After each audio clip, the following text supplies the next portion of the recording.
বাংলাদেশের নারায়ণগঞ্জের মধ্যে একটা মন্দিরের সন্ধান পেয়েছি, যেটা আপনাকে দেখাবো আজকে। এর নাম হচ্ছে নাগবাড়ি। নাগবাড়িটা কি, কোথায়, কবে কি হয়েছিল আমি আপনাদের বিস্তারিত জানাবার চেষ্টা করব। আমার পিছনে দেখতে পাচ্ছেন এটা একটা নাগ মন্দির। তো এই বিষয়ে বিস্তারিত আলাপ করব এখানে যারা আছে তাদের সঙ্গে।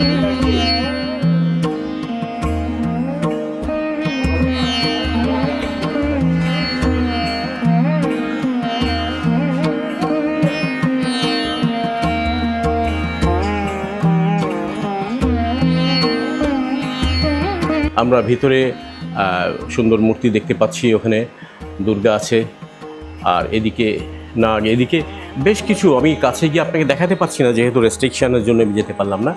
এখানে পূজা দেওয়ার জন্য জিনিসপত্র রাখা আছে, আর এখানে একজন পুরোহিত আছেন, উনি ভোগ রেডি করছেন মনে হয় না। দাদা বিশ্বজিৎ চক্রবর্তী, ওনার সঙ্গে আজকে আলাপ বেশি করবো না, উনি ভোগ রেডি করছেন। এই ভোগ আমার খেয়ে যেতে হবে। কি হয়, ভোগ খাওয়া যাবে? আচ্ছা, ভোগ খেয়ে যাব, আমার সঙ্গেই থাকবেন। চলুন মন্দিরের আরও কিছু অংশ আমরা ঘুরে দেখে আসি।